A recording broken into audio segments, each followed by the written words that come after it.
গ্রীষ্ম বর্ষা বিনীতি ভরসা। হ্যাঁ, বিনীত শপিং সিটি। নমস্কার, আপনারা দেখছেন হুগলি আপডেট। আপনাদের সঙ্গে আমি উষা। আসছি খবরে।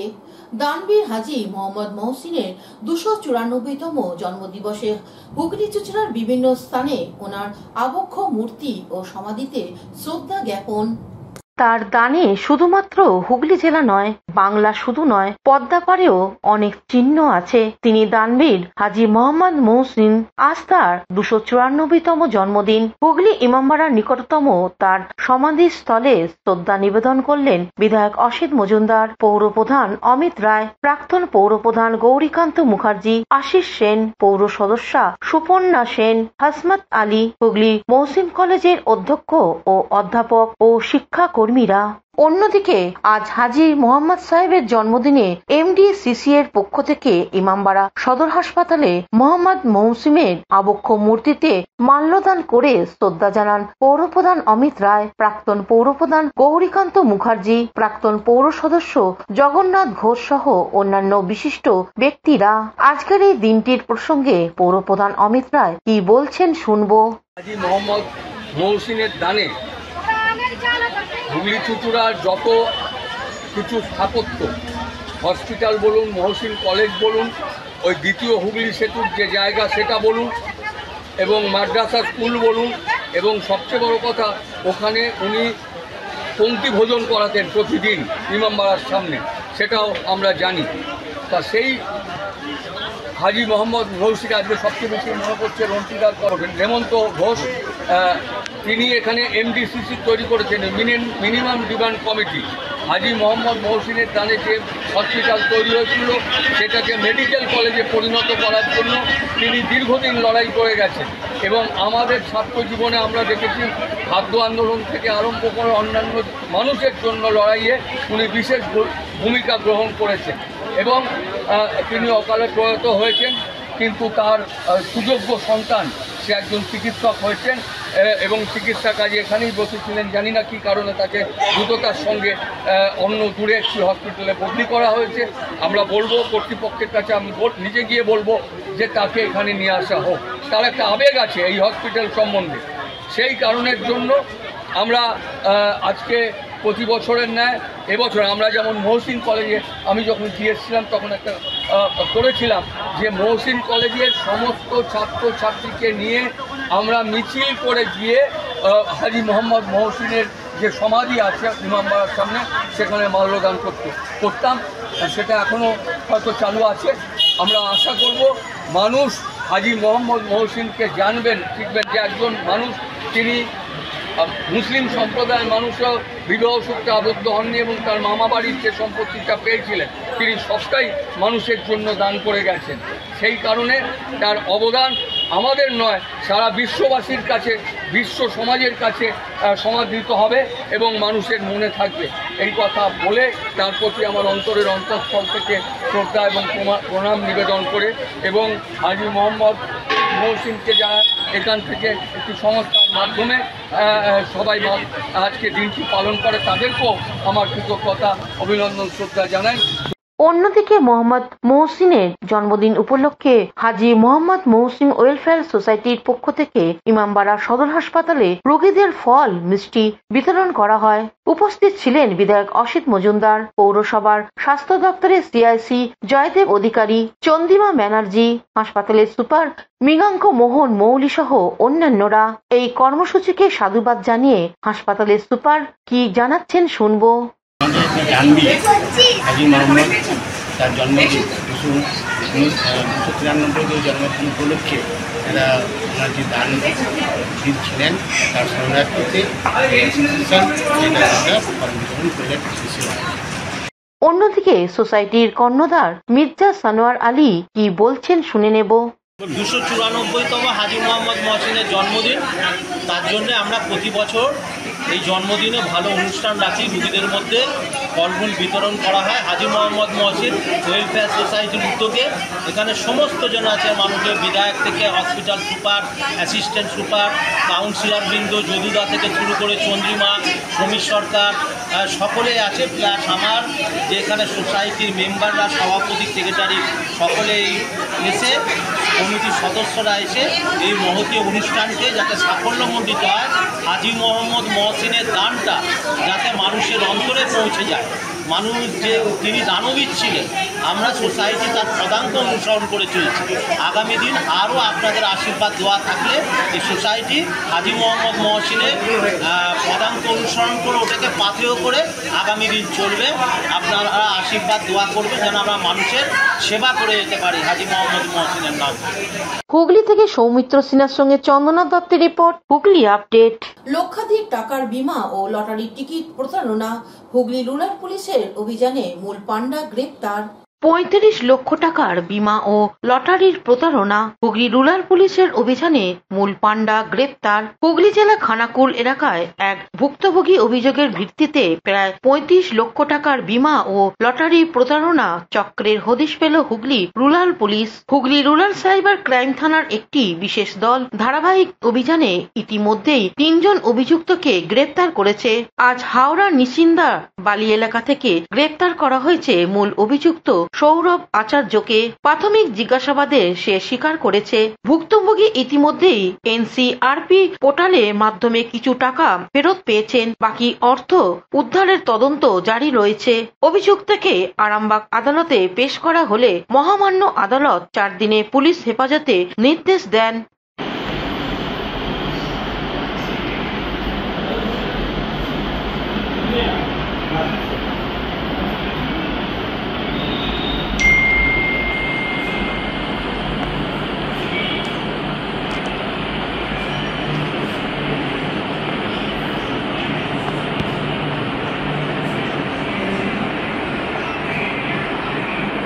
হুগলি থেকে পানুপালের সঙ্গে চন্দনা দত্তের রিপোর্ট, হুগলি আপডেট। রাস্তায় আলু ছড়িয়ে বিক্ষোভ ও পথ অবরোধ সিপিএম এর কৃষক সভার জামালপুরে। কৃষকরা রাস্তায় আলু ফেলে রাস্তা অবরোধ করে বিক্ষোভ দেখালো। নিত্য প্রয়োজনীয় জিনিসের দাম ঊর্ধ্বমুখী। সাধারণত খেটে খাওয়া মানুষের দুবেলা দুমুঠো অন্ন জোগাতে নাভিশ্বাস উঠছে। এমতো অবস্থায় কৃষকদের বহু কষ্টের ফলানো আলুর দাম নিম্নমুখী। তারই প্রতিবাদে আলুর দাম বৃদ্ধির দাবিতে রাস্তায় আলু ফেলে রাস্তা অবরোধ করে বিক্ষোভে সামিল হন সিপিআইএম এর কৃষক সভা। এদিন পূর্ব বর্ধমানে মেমারি তারকেশ্বর রোডের মতো গুরুত্বপূর্ণ রাস্তায় জামালপুর থানার অন্তর্গত আছাপুর এলাকায় রাস্তা অবরোধ করে বিক্ষোভ দেখালেন কৃষক ভাইয়েরা। অনেক কৃষক লোন করে আলু চাষ করেছেন, কিন্তু আলুর দাম না পাওয়ায় আত্মহত্যার পথ বেছে নিতে বাধ্য হচ্ছেন। এই ধরনের ঘটনা যাতে না ঘটে তারই জন্য এই আন্দোলনে সামিল হন। বিক্ষোভকারীদের দাবি আলুর দাম বৃদ্ধি করতে হবে, কৃষকদের বাঁচাতে হবে। এই অবরোধের কারণে দীর্ঘ যানজটের সৃষ্টি হয়। ঘটনাস্থলে ছুটে আসে জামালপুর থানার পুলিশ। বিক্ষোভকারীদের সঙ্গে কথা বলেন এবং আশ্বাস দেন। তারপর রাস্তা অবরোধ তুলে নেন তারা।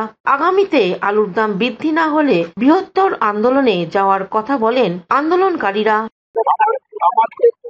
আলু ওঠা থেকে আপনারা দেখছেন, কারণ যখন আলুটা মাঠ থেকে ওঠে, মুখ্যমন্ত্রী বিধানসভায় বিল পাস করেছেন 450 টাকা আলু মাঠ থেকে নেওয়া হবে।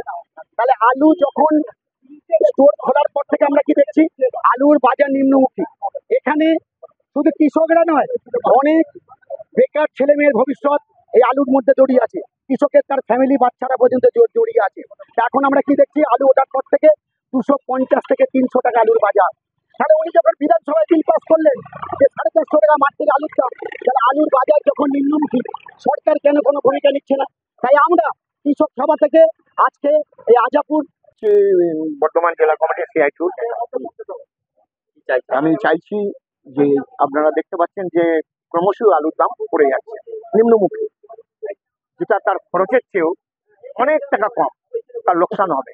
এই অবস্থায় দাঁড়িয়ে চাষিকে বাঁচাতে গেলে আমরা প্রথম সময় অর্থাৎ যখন আলু ওঠে তখন আমরা বলেছিলাম 600 টাকা বস্তা করে, কিন্তু নবান্ন থেকে তিনি ধার্য করলেন 450 টাকা। ঠিক আছে, 450 টাকাই হোক।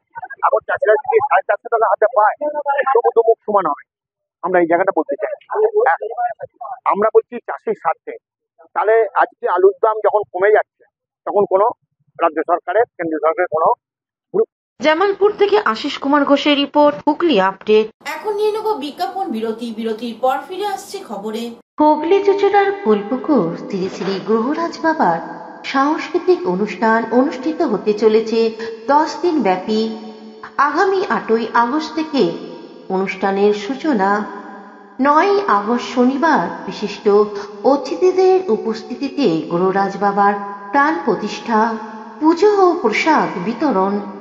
15ই আগস্ট স্বাধীনতা দিবসের দিন সন্ধ্যায় গুণীজন সম্বর্ধনা।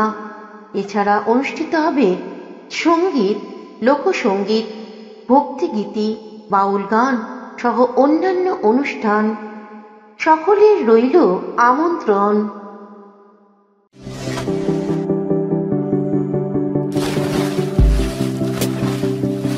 Fasten your seatbelts as you take a tour around your marine wonderland.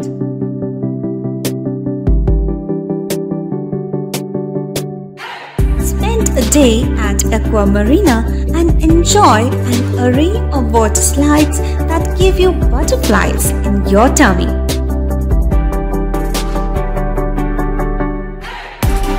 Aqua Marina is a holistic weekend destination for friends, family, and couples and offers magic to soothe your body, mind, and soul.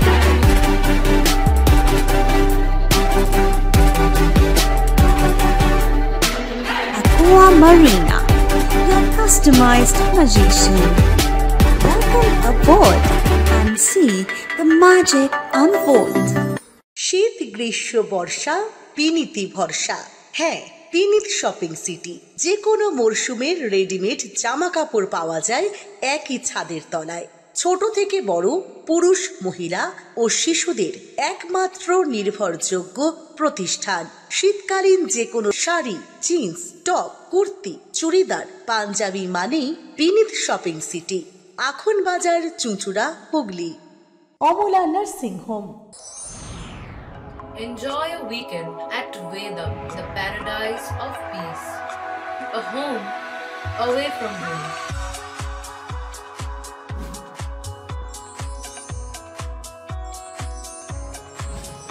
See yourself resonating with the nature.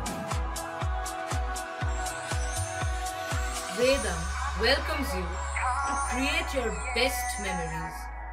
বিরতির পর ফিরে এলাম খবরে। শিক্ষাগণে সাংসদ বনাম বিধায়কের তরজা। হুগলি চুঁচুড়া শহরে নতুন সংযোজন।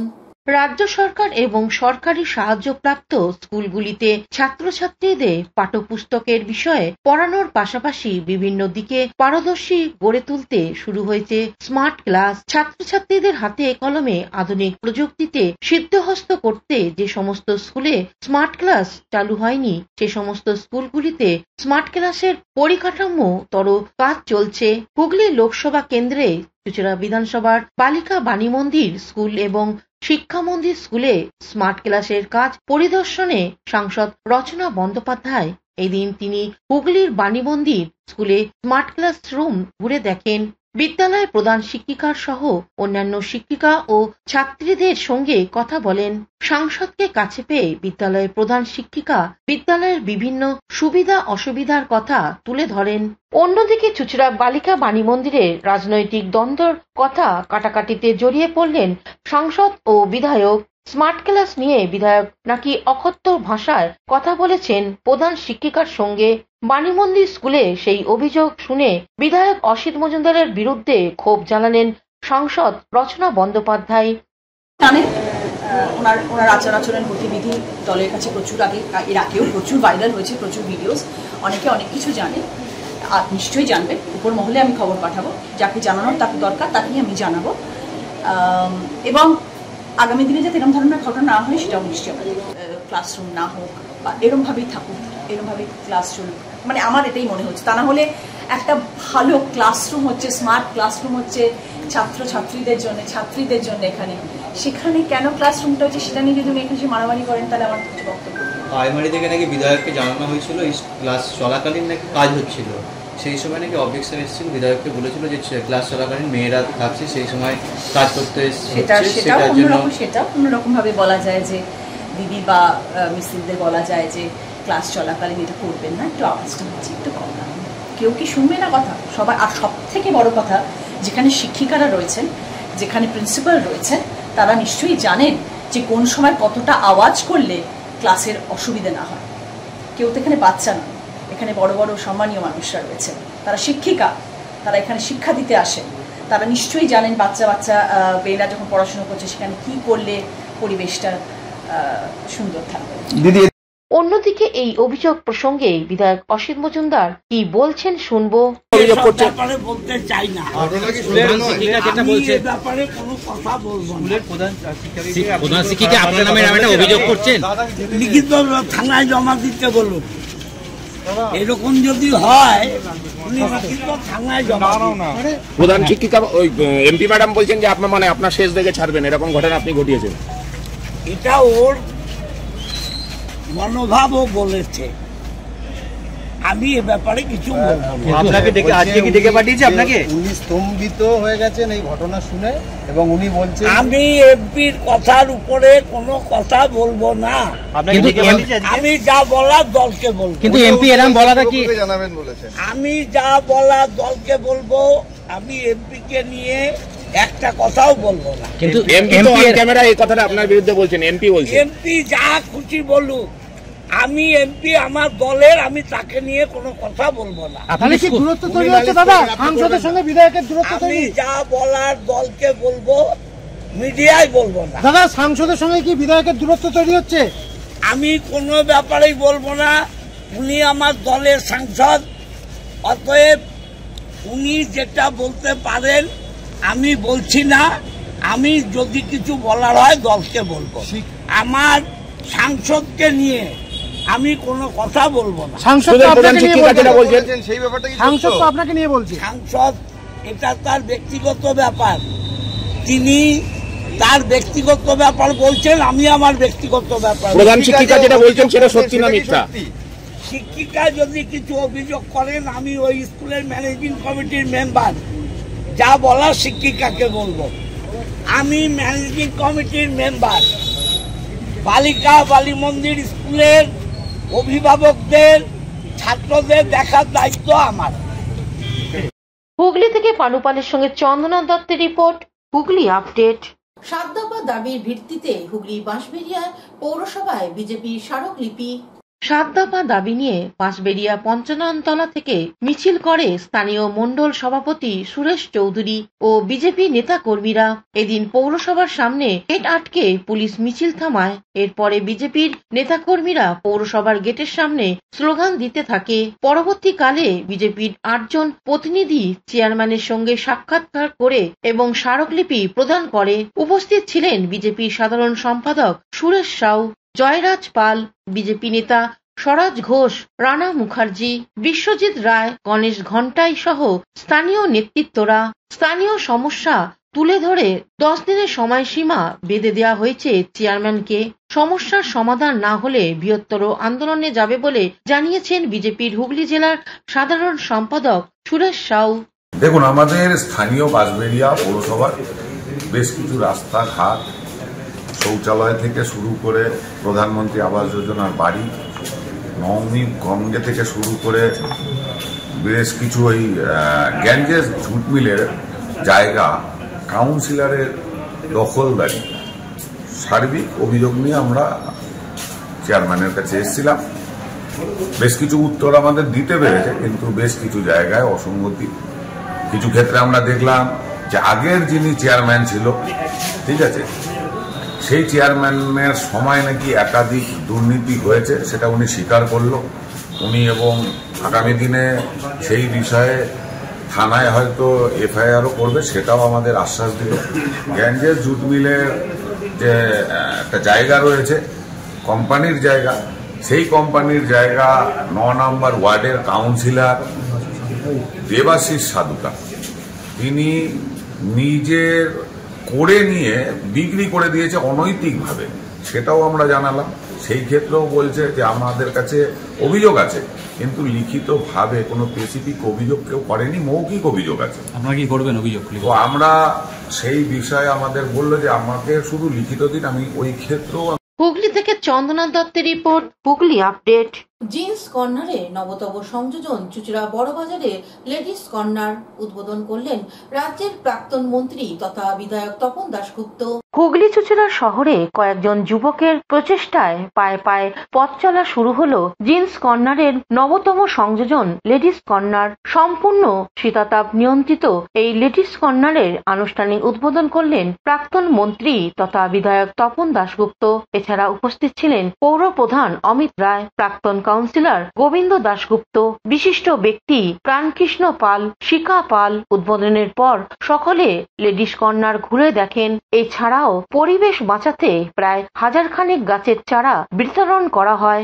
আজকের উদ্বোধনের দিন প্রাক্তন মন্ত্রী তপন দাশগুপ্ত ও পৌরপ্রধান অমিত রায় এক সাক্ষাৎকারে কি বলছেন শুনবো।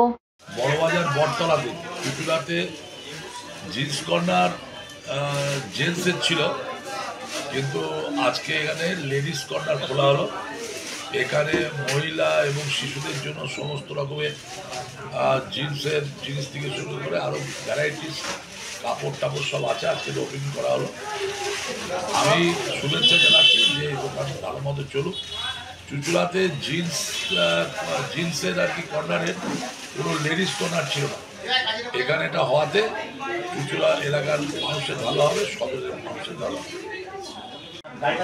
ব্যবসায়ীরা এখানে ব্যবসা করতে আসছে, বিভিন্ন ফ্র্যাঞ্চাইজিও আসছে। তারা মনে করেছে এটা নিরাপদ জায়গা এবং মানুষের ক্রয় ক্ষমতা এখানে আছে, তারা ক্রয় করতে পারবেন, সেই জন্যই তারা আসছে। চন্দ্রনগরে এর আগে আপনারা দেখেছেন সমস্ত বড় যেসব ফ্র্যাঞ্চাইজি আছে তারা এসেছিল, কিন্তু লোকে যখন বুঝতে পারলো চুচুড়াতে বিক্রিটা অনেক বেশি, তখন সেই সব ফ্র্যাঞ্চাইজি নিয়ে তারা এখানে এসে হাজির হলো চুচুড়া। আমরা বলছি যে আপনারা দামটা রিজনেবল রাখবেন, সেটা লোকে একটু দেখে কেনেন। দই হচ্ছে আপনার সেফটিটার একটা দেখবেন, ফায়ার সেফটি এবং এমনি সেফটির ব্যাপারগুলো দেখুন। মানুষজনের সাথে ব্যবহার যাতে আপনি যে চাটা ভালো করেন, কিন্তু ভালো উদ্যোগ। অন্যদিকে লেডিস কর্নার প্রসঙ্গে কর্ণধার তথা উৎসাহী দুই যুবক কি বলছেন শুনে নেব।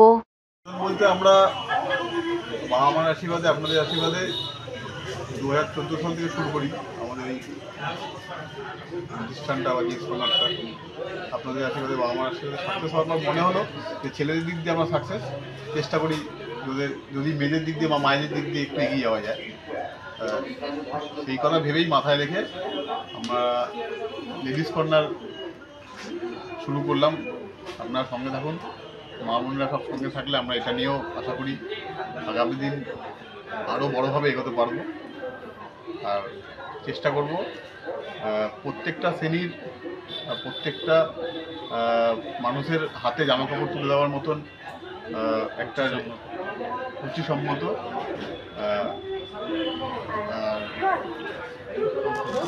পুজোর প্রাইসটা মেনটেন করে আর আমরা মেনটেন করবো, সেইভাবেই আমরা চিন্তা ভাবনা করেছি। পুজোর আগে একেবারে সব কিছু নিজের ইচ্ছা উৎপত্তি হয় না, জানেন তো। যখন আমরা জিন্স কর্নার করলাম সেখানে লেডিসের আবির্ভাব হয়নি, মহিলা অর্থাৎ মায়েদের আবির্ভাব ছিল না।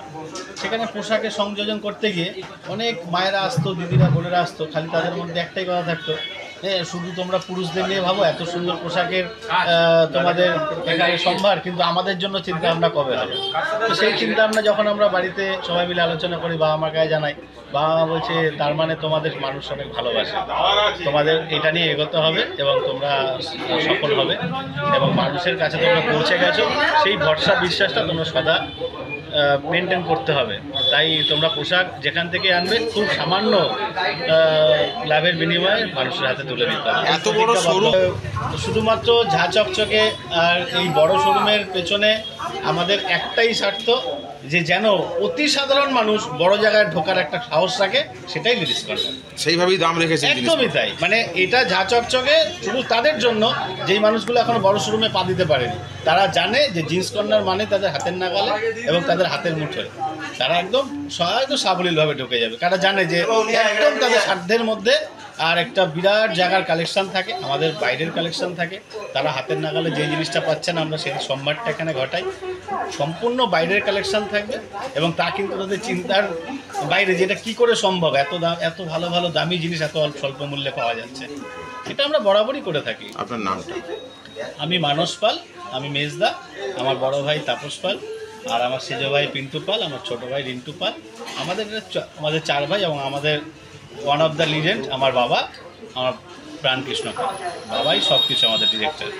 হুগলি থেকে চন্দ্রনাথ দত্তের রিপোর্ট, হুগলি আপডেট। এখনকার মতন খবর এই পর্যন্তই। প্রতিদিন দেখুন হুগলি আপডেট। নমস্কার।